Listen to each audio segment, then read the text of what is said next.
Lowpod, tu red de podcasting, presenta Ciudadano Cero con Luis Jimeno. Lowpod, ¿nos oyes?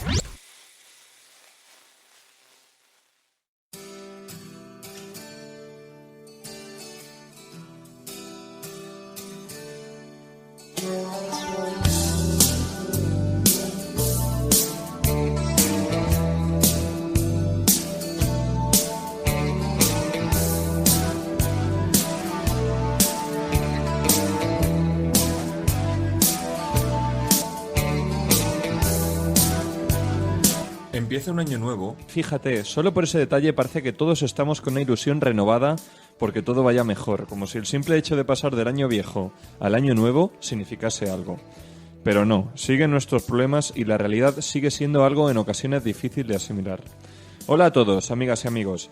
El 2021 se ha estrenado con el inicio de la campaña de vacunación en España, de una forma extraordinariamente lenta. Por lo menos por el momento, como si no nos corriera prisa vacunar a nuestra población, porque total, solo siguen muriendo alrededor de 400 personas al día.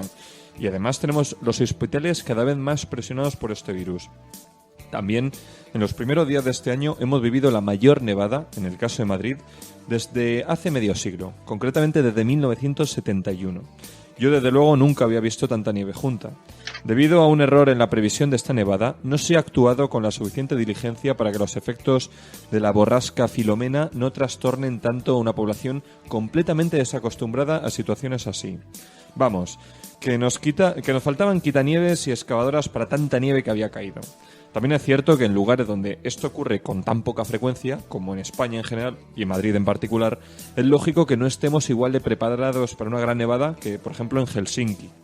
De todas formas, y solo en este aspecto, a lo largo de los días parece que vamos a ir regresando a la normalidad, pero solo en este aspecto.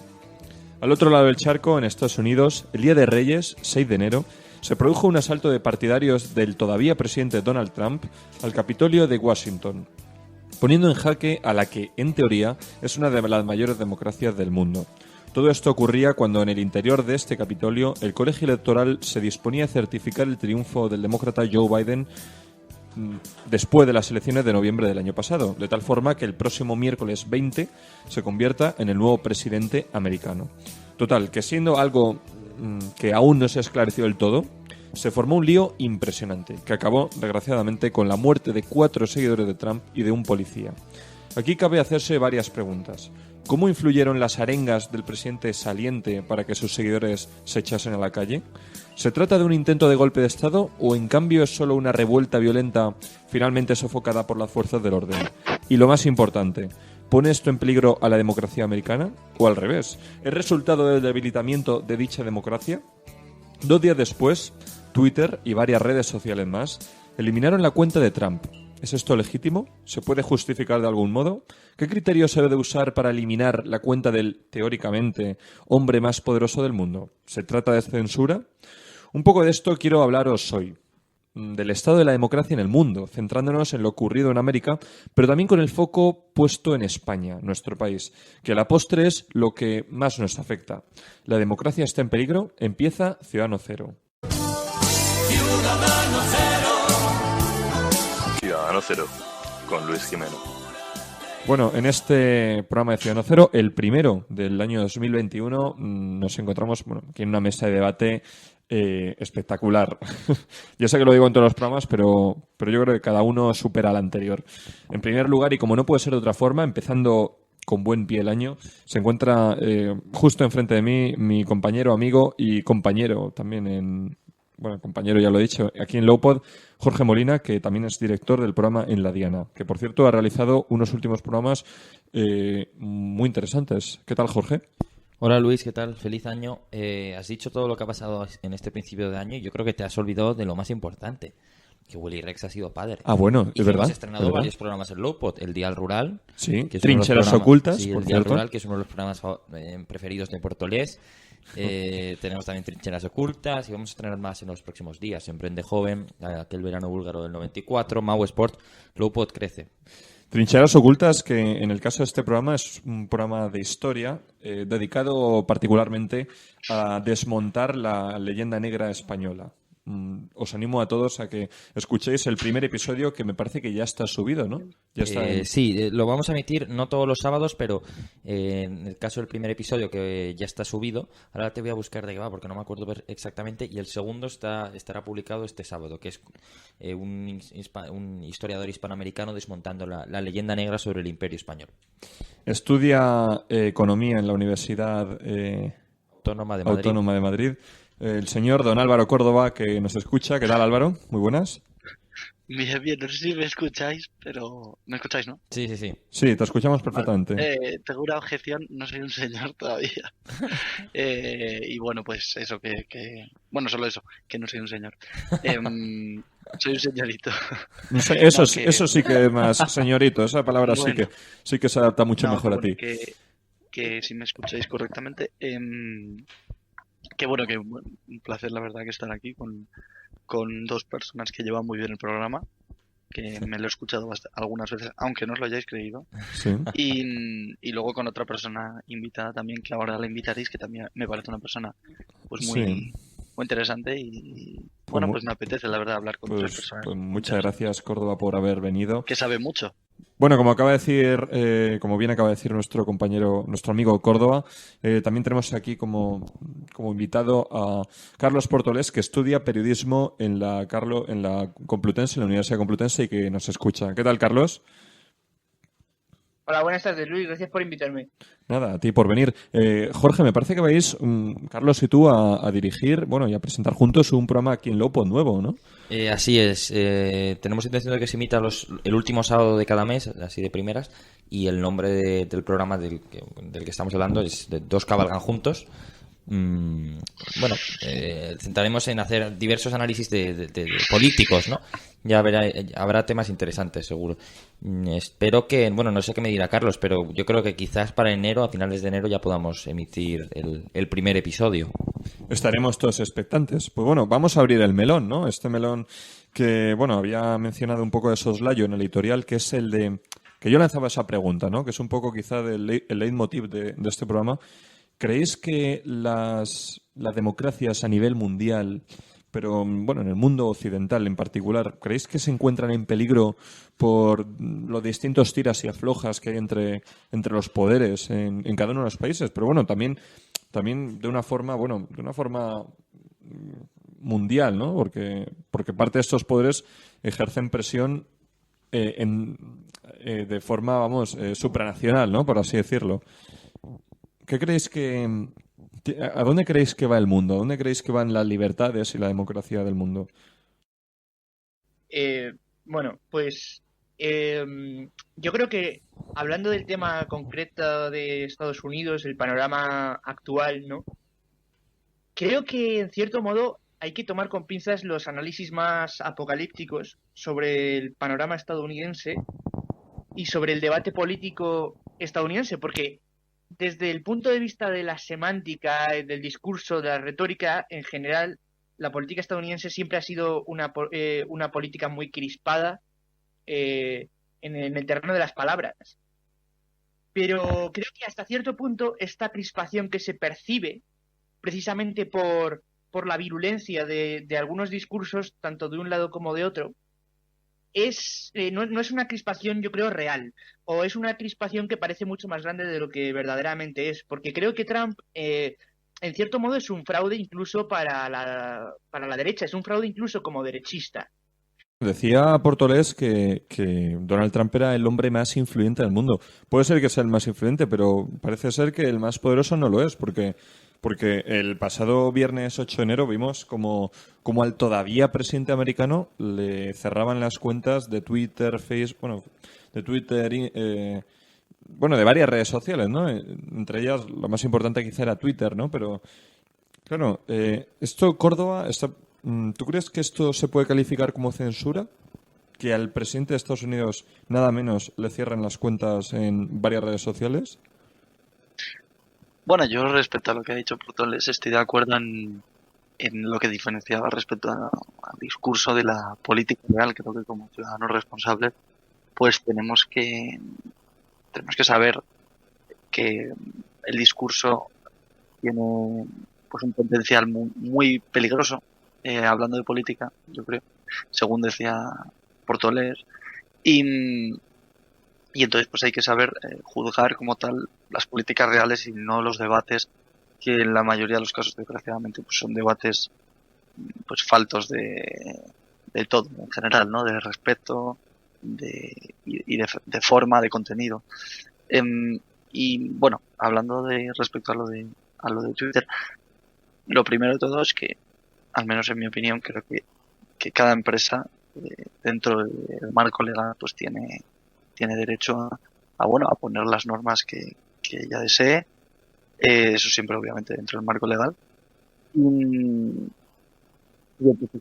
Bueno, pues obviamente Twitter está en posición, ¿no? de poder pues bloquear en este caso la cuenta de una persona que es realmente influyente, que es el presidente de los Estados Unidos, más aún Trump es una persona que es bastante activa en Twitter. Entonces lo primero es que yo creo que es verdad que no estoy de acuerdo en la decisión de Twitter, yo no lo haría, pero sí que bueno, yo creo que hay que defender que cada empresa privada tiene sus normas, Twitter tiene unas normas.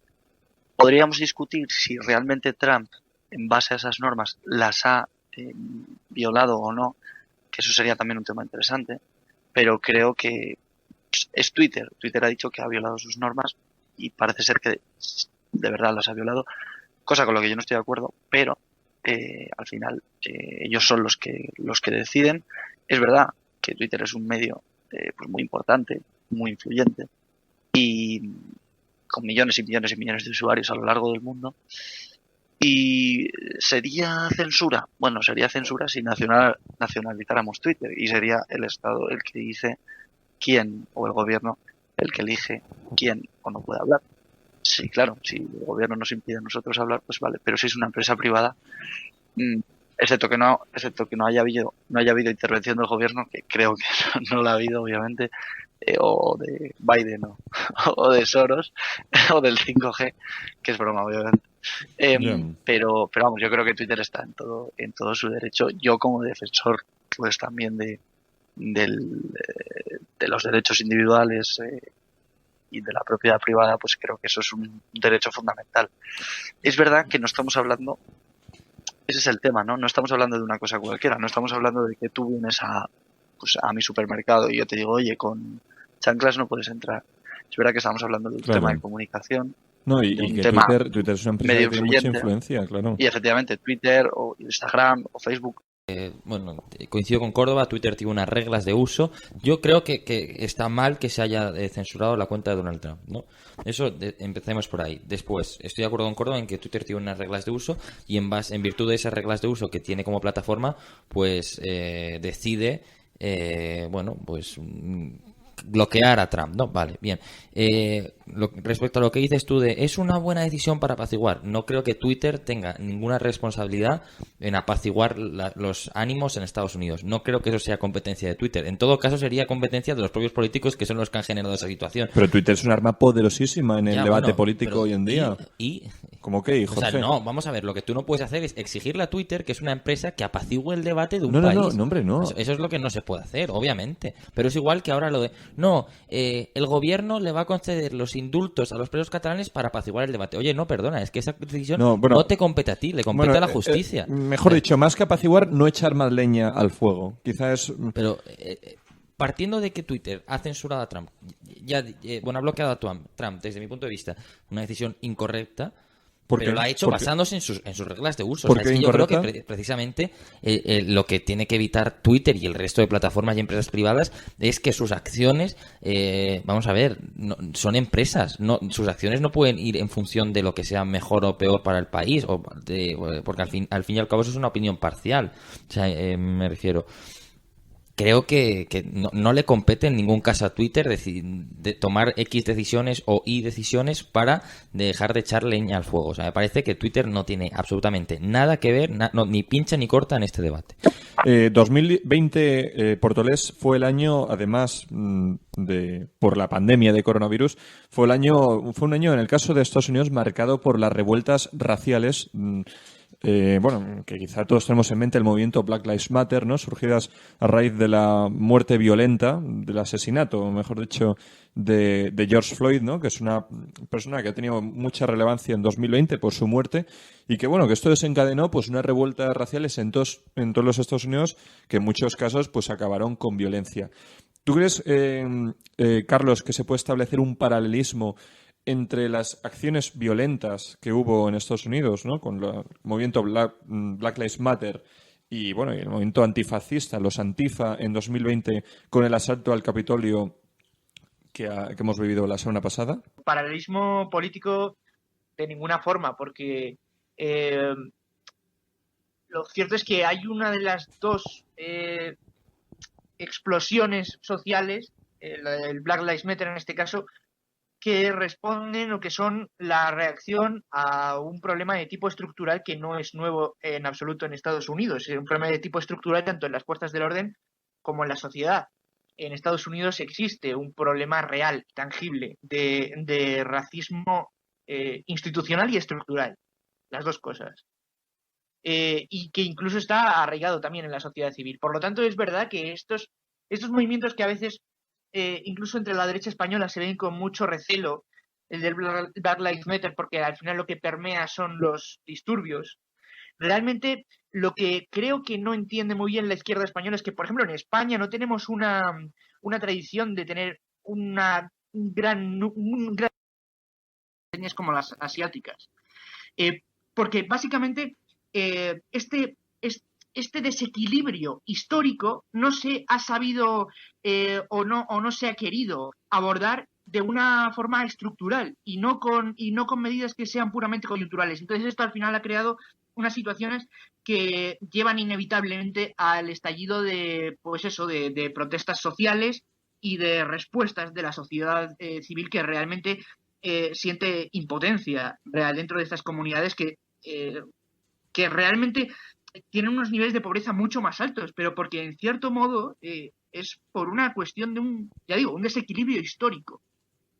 Ya. Brevemente, Córdoba, ¿tú cómo lo ves? ¿Tú crees que el asalto al Capitolio es quizás un síntoma más de esta radicalización que hay, o esta polarización, mejor dicho, polarización que hay en la sociedad americana? ¿Es un síntoma más? ¿Es causa o consecuencia de la polarización social?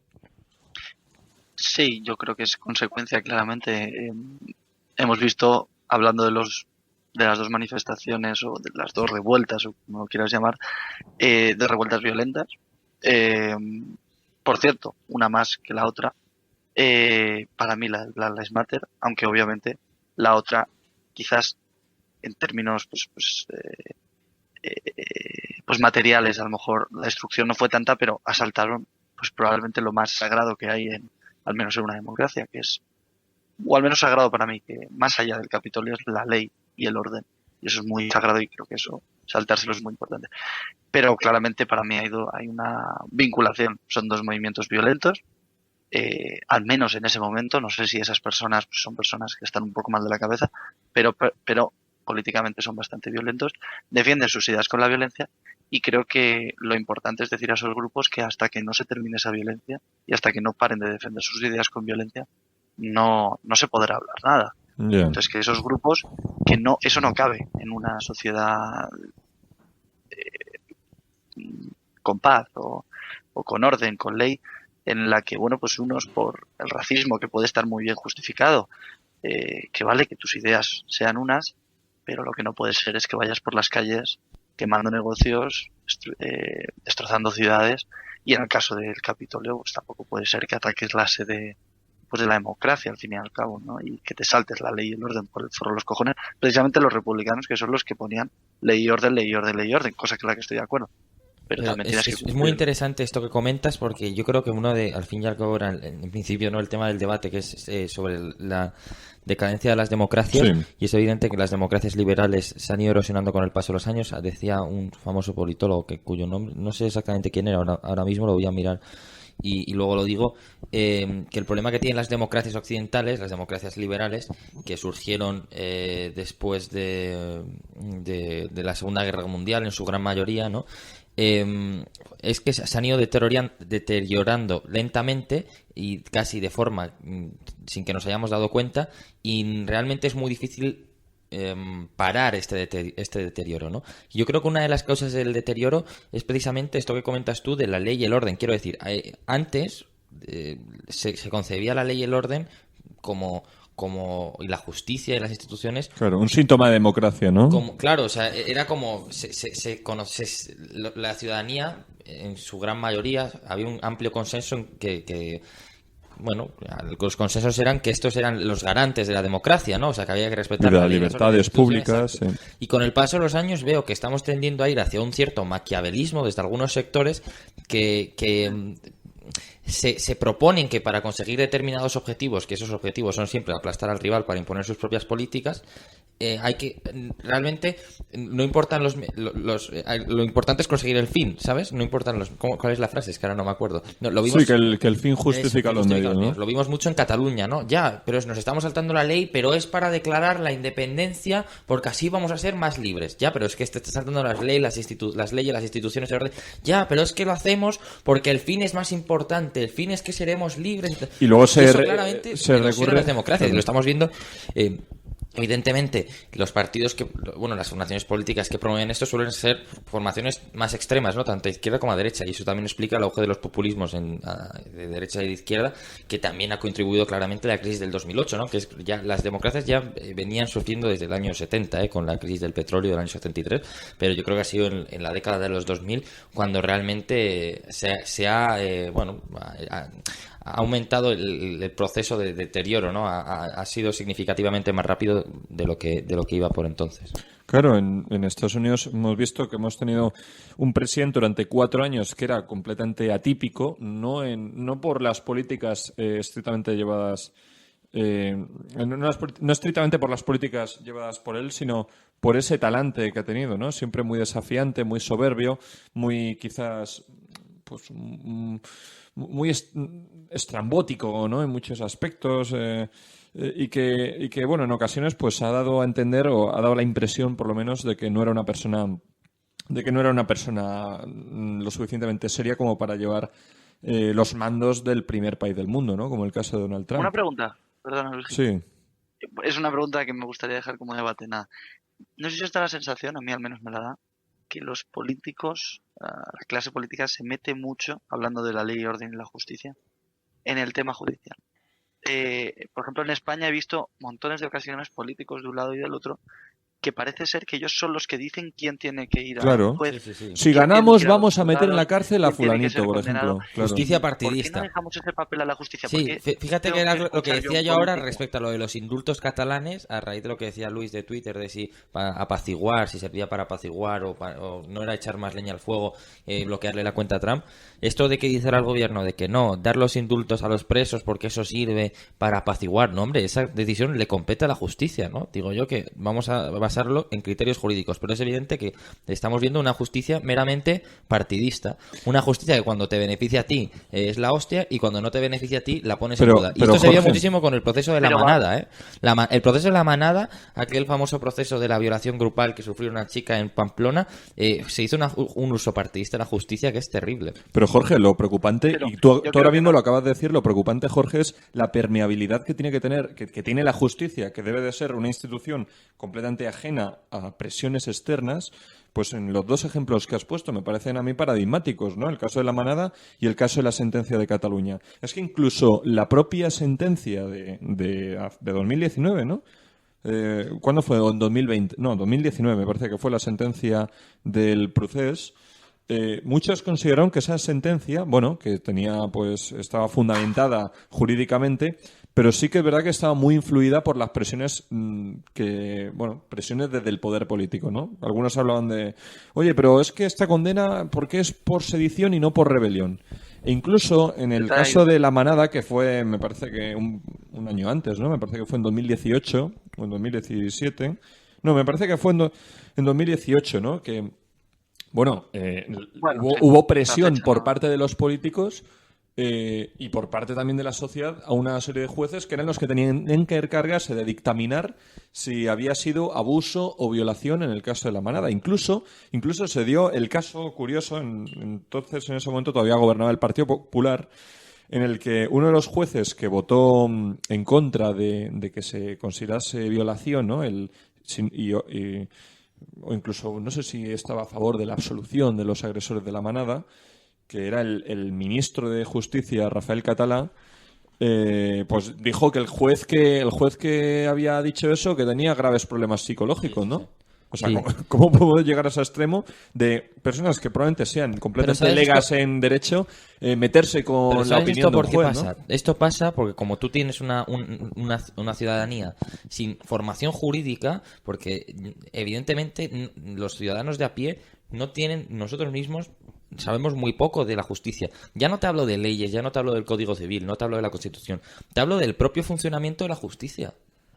O sea, me refiero, cuando tú tienes una población con tan escasa o tan pobre base jurídica como es la española, eso, los que tienen poder, lo aprovechan para utilizar la justicia de forma partidista a su antojo. A lo mejor no lo hacen como tal, en el sentido de que no influyen políticamente en las decisiones jurídicas porque esas son independientes, pero sí que lo hacen comunicativamente.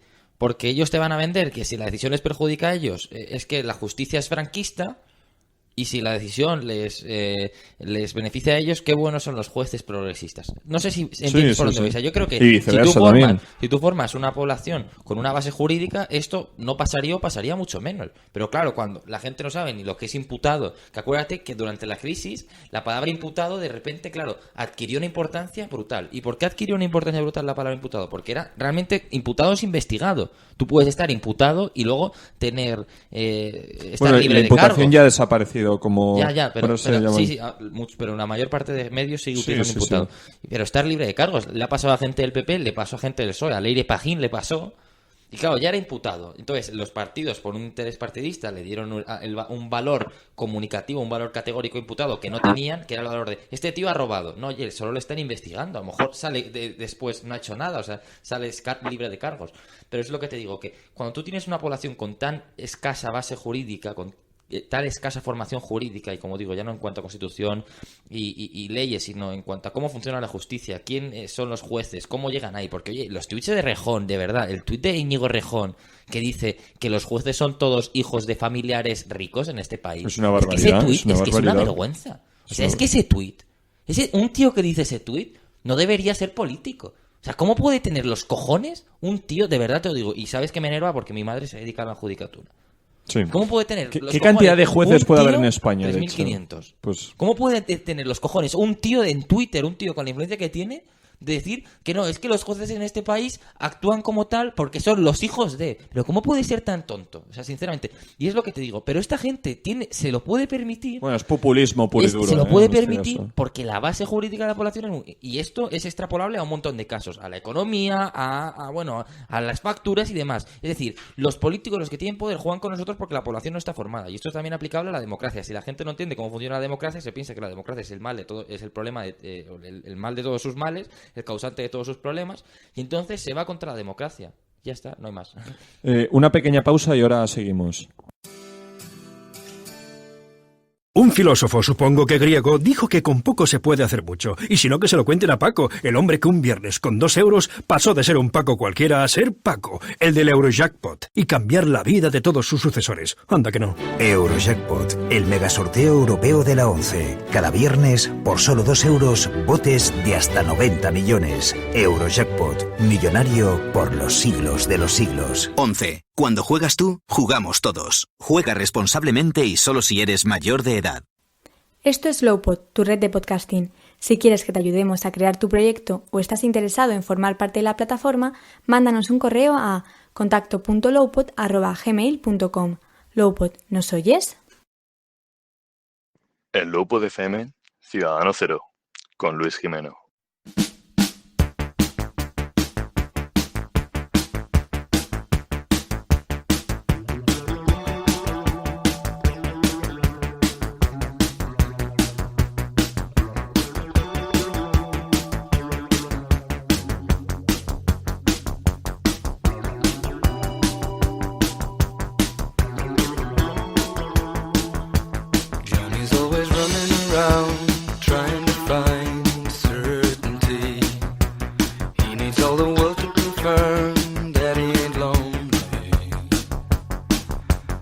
Mary counts the walls, knows he tires easily.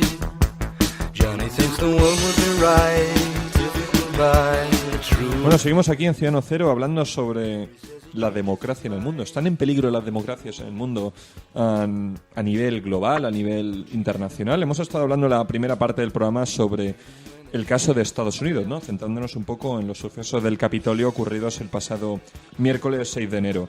En los últimos minutos, justo antes de la pausa que acabamos de hacer, habíamos mencionado el caso de los jueces, ¿no? El caso del uso partidista de la sentencia de la justicia, ¿no? Que, en mi opinión, es una forma más de debilitar las instituciones democráticas, ¿no? Porque si la democracia entendida en el sentido clásico. Si se define por una cosa es por la separación de poderes, porque haya una completa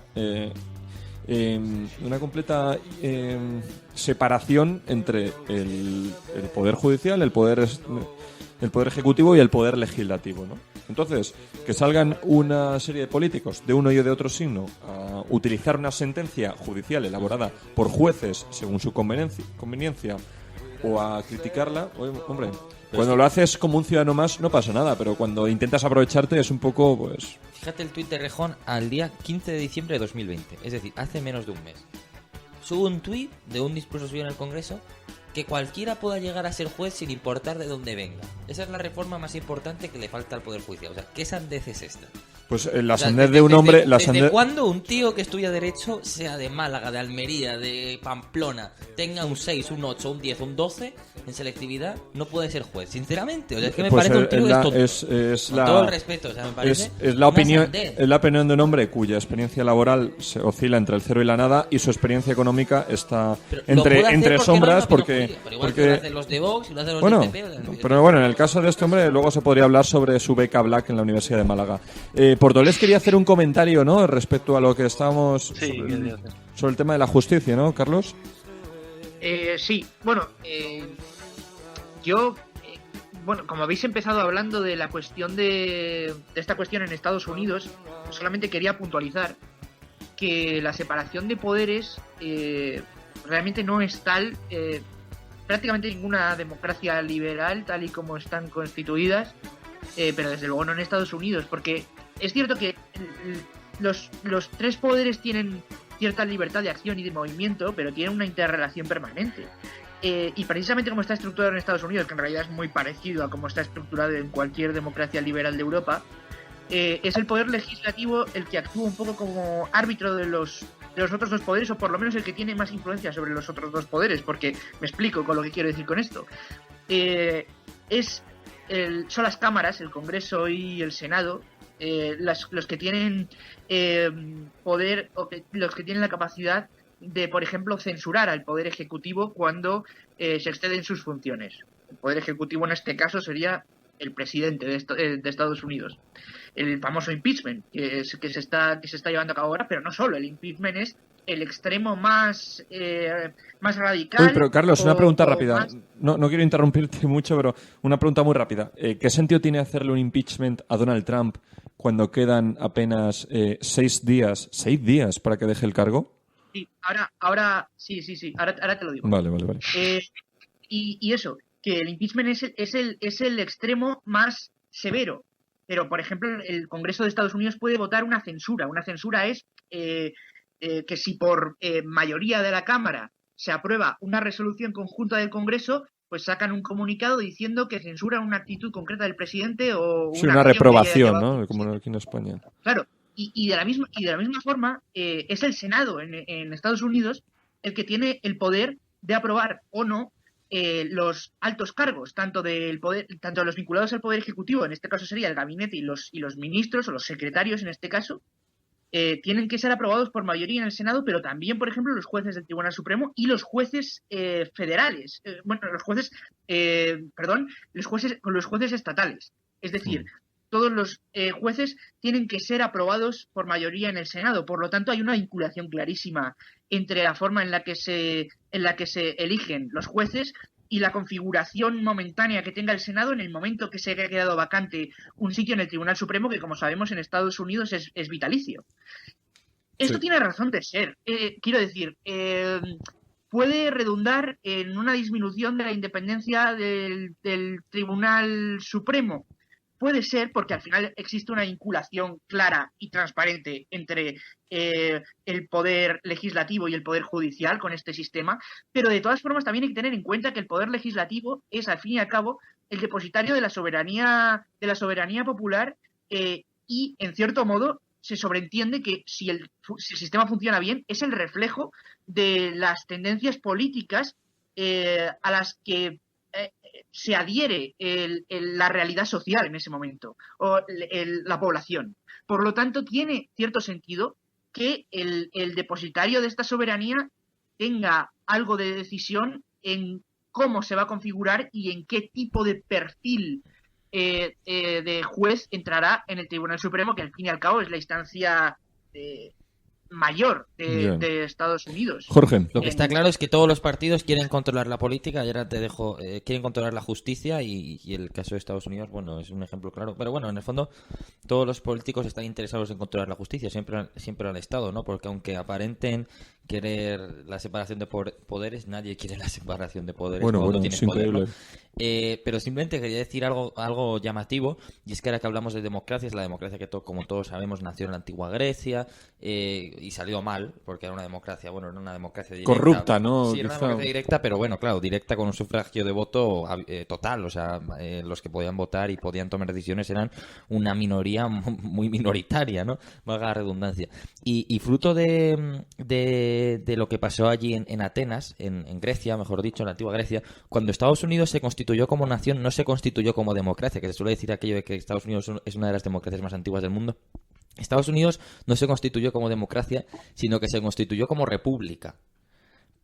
Bueno, puede ser una república democrática. Pero ¿no? no menciona la palabra democracia, no mencionan la palabra democracia en ningún momento de la Constitución, de la primera Constitución, y lo hacen precisamente por eso, porque en parte, estamos hablando del siglo XVIII, si no me equivoco. Finales del XVIII. Sí. Y entonces, a sabiendas de lo que había pasado en Grecia, que era hasta ese momento el mayor exponente de la democracia, ¿no? Y además Grecia tenía bastante importancia en su época, la Edad Antigua, Estados Unidos decidió no constituirse como democracia, sino como república, que en aquel momento no se consideraba como tal una democracia, o sea, era una forma diferente porque no había unas elecciones como tal, ¿no? Y no había democracia directa ni participación ciudadana. Entonces, es un dato gracioso que demuestra, ahora que hablamos de democracias, que las democracias, a pesar de que siempre se nos han vendido como una solución a todos los problemas, y esto es algo que ahora podemos debatir porque Carlos y yo lo hemos hablado en alguna ocasión, la democracia no siempre es la solución a todos los problemas. Hay muchos países que les ha ido mejor con regímenes dictatoriales o regímenes híbridos que con democracias liberales. Libia es un ejemplo, Irak es un ejemplo, bueno, Egipto es otro ejemplo. Quiero decir, tendemos, los occidentales solemos tener una visión bastante egocentrista, ¿no? Occidentalista, y consideramos que lo nuestro es siempre lo mejor y la solución a todos los problemas, pero es verdad que la democracia en algunos países en los que no se puede aplicar, y le doy la palabra a Córdoba, que la estaba pidiendo. Sí, Córdoba. Sí, bueno. Gracias por... Yo, rápido, respecto a la independencia, bueno, Carlos nos ha deleitado con su conocimiento y le doy las gracias. Y luego también puntualizar en España, voy a cogerme los apuntes, obviamente, pero simplemente el nombramiento del Consejo General Judicial, bueno, obviamente el Consejo General de Poder Judicial está integrado, o sea, lo preside el presidente del Tribunal Supremo, y luego otros 20 vocales que están nombrados por el rey. 10 de ellos están propuestos por el Congreso y otros 10 por el Senado. Y luego el presidente del Tribunal Supremo se nombra a propuesta del Consejo General de Poder Judicial, es decir, a propuesta de los mismos jueces que han nombrado los políticos. Entonces yo creo que esto al final es una muestra de que en España, yo creo, personalmente, nos falta matizar esto. Yo no veo independencia. Es que además el libro me pone, o sea, el libro es de mis apuntes, se garantiza la independencia e imparcialidad del ejercicio en sus funciones. Y a la vez te dice que son los políticos los que... entonces dices, ¿cómo puede haber independencia si son los políticos los que decían los 20 vocales? Y luego esos 20 vocales eligen el presidente. Entonces, bueno... Tú sabes, Córdoba, esto es interesantísimo, esto que acabas de decir, de la elección de los vocales del Consejo General del Poder Judicial, ¿no? Porque es verdad que los 20 ahora mismo los eligen el Congreso y el Senado a partes iguales en España, pero en la Constitución teóricamente aparece que solamente, bueno, aparece explícitamente que el Congreso y el Senado, entre los dos, tendrían que elegir a 8 vocales y que los otros 12 Sí. tendrían que ser de entre jueces y magistrados. Pero no menciona, y ahí es una especie de vacío legal o una especie de No. ambigüedad que se ha aprovechado para que puedan elegirse por las Cortes Generales todos los magistrados, pone 12 se elegirán de entre jueces y magistrados, pero no dice que no dice que sean elegidos por jueces y magistrados, ¿no? Sí, Y eso es lo que cosa. eso es lo que aprovechó, perdona, bueno, ahora mismo la reforma del Poder Judicial, que es la que con sus distintas reformas, ¿no? El sistema de elección de los vocales en el Consejo General del Poder Judicial es un poco el mismo que instauró Felipe González a mediados de los 80, ¿no? Que era, aprovechando esta ambigüedad, pues oye, el Congreso y el Senado vamos a elegir a los 20 vocales del CGPJ, tío, en vez de a los 8 que explícitamente aparecían en la Constitución. No, solo matizar una cosa, que ya aquí tengo 2 apuntes, pero que simplemente, no sé si realmente es un vacío legal. Aquí lo que me indica es que en el artículo 122.3 de la Constitución habla sobre el nombramiento de los vocales del Consejo General del Poder Judicial, y luego también la Ley Orgánica del Poder Judicial, artículo 566 y 567, o apartado, no sé cómo se llama, la verdad que no tengo ni idea de jurisprudencia.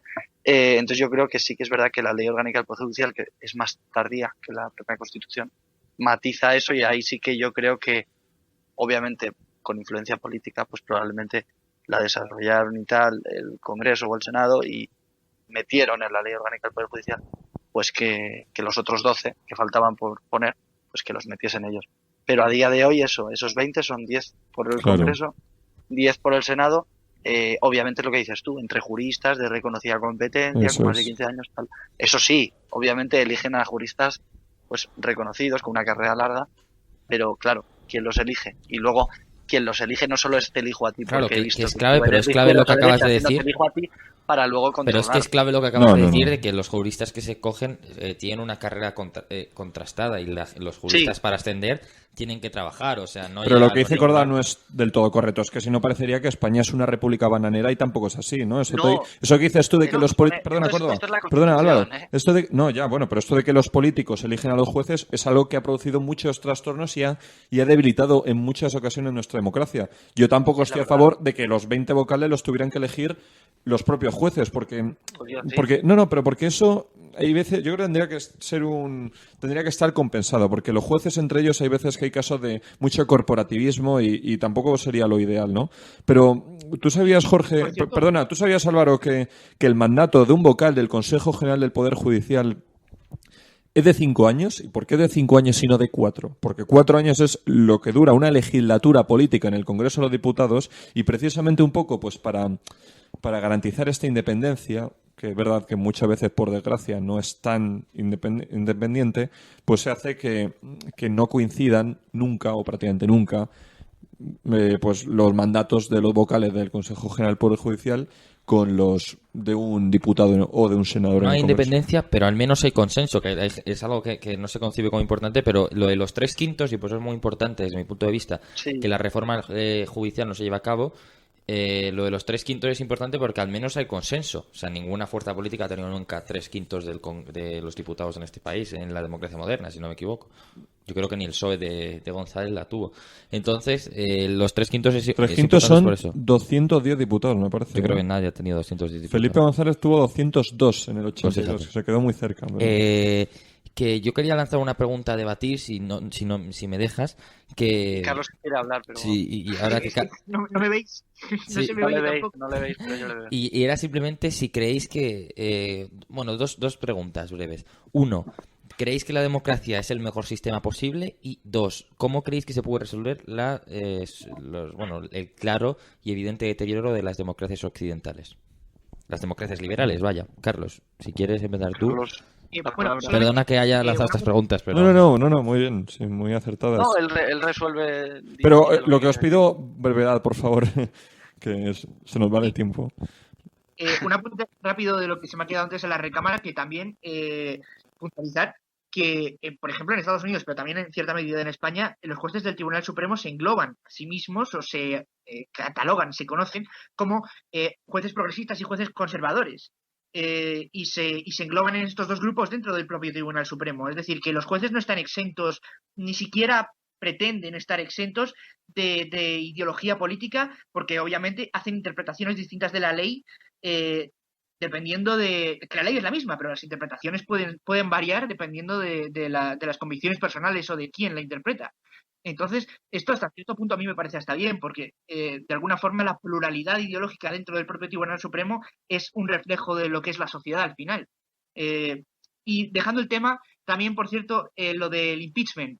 ¿Por qué están planteándose hacer un impeachment a Trump a solo 6 días de que termine su mandato? Es muy sencillo. Si se consigue aprobar un impeachment, lo cual parece bastante improbable porque ha pasado la Cámara, es decir, ha pasado el Congreso, por mayoría, gracias a que 10 senadores republicanos se han salido de la disciplina de voto y han votado con los demócratas, se ha aprobado el impeachment en la primera Cámara, pero en la segunda, que es el Senado, se necesitan 2/3, son 66 senadores y tendrían que ser 16 senadores republicanos los que se salieran de la disciplina de voto, algo que parece prácticamente imposible. Entonces, no creo que vaya a proliferar, pero de todas maneras es que si el impeachment prolifera en las dos cámaras, Donald Trump no se podría presentar en el año 2024 a la amigo, vale, esa es la intención, claro, esa es la intención de los demócratas. No es el peligro para la democracia americana, sino porque es un duro rival Donald Trump para unas eventuales elecciones. Luis, en cierto modo, si se quiere impedir que se pueda presentar en el año 2024, es porque se estima que es un peligro para la democracia americana, no porque sea un rival demasiado duro. Pero eso es al final una opinión muy subjetiva, Carlos, y yo creo que podríamos dedicar otro programa a hablar de eso, ¿no? Por ejemplo, el rival más duro para los demócratas que Ronald Reagan. Ronald Reagan arrasaba siempre que se presentaba a las elecciones. Sin embargo, no le hicieron un impeachment porque no estaba realmente ni podía defender que fuera un peligro tangible o inminente para la democracia norteamericana. Quiero decir, los números no los tienen los demócratas. No va a proliferar el impeachment, pero sin embargo lo inician de una forma casi simbólica para dejar patente que creen que Donald Trump es una persona que no está capacitada para ejercer como presidente de los Estados Unidos, por cuestiones que son absolutamente extrapolíticas, que son ya de decoro, incluso democrático, discursivo, llámalo como quieras. Entonces, esa es la cuestión.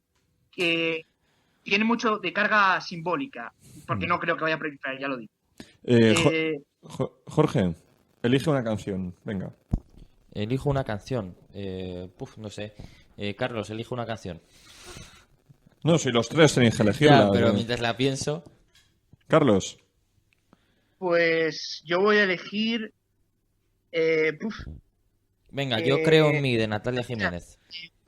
Yo creo en mí, de Natalia Jiménez. Creo en mí. O sea, era yo, creo en mí, de Natalia Jiménez. Creo en mí, de Natalia Jiménez.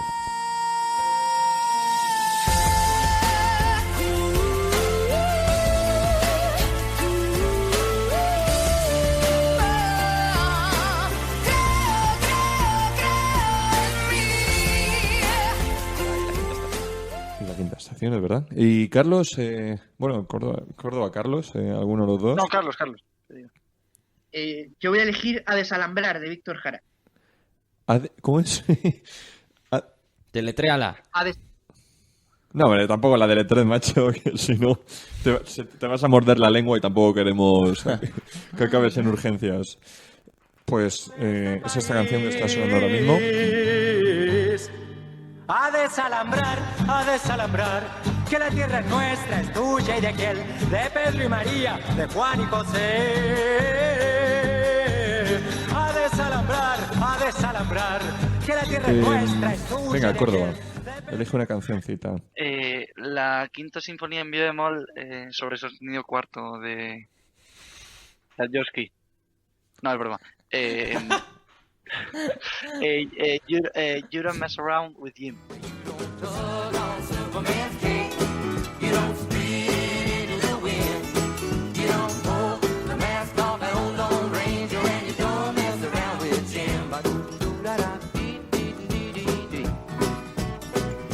¿De quién? De Jim Cross. De Jim Cross. Vale. Pues muchas gracias, Carlos, Jorge, Álvaro. Muchas gracias por estar en este Ciudadano Cero, en el primero de 2021. Esperemos que haya muchos más a lo largo de este año. Yo la verdad es que estoy muy ilusionado con esto y espero y deseo que podamos seguir debatiendo muchas veces más. Una vez más le doy también las gracias a mi amigo Jorge Molina por prestarme, como siempre, casi como prácticamente siempre hace, su casa para la grabación de este programa. Y a todos vosotros que nos estáis escuchando, muchas gracias por estar allí. Mi deseo de que este año que empieza nos traiga toda esa felicidad que el año pasado echamos en falta y que podamos volver a vivir con tranquilidad, que podamos volver a ser felices. Y como siempre, que lo hagamos todo eso con Lowpod. Que en Lowpod tenemos muchas cosas que vamos a ofrecer, muchas cosas que seguramente os vayan a gustar. Solamente os pedimos que estéis atentos. Muchas gracias y hasta luego.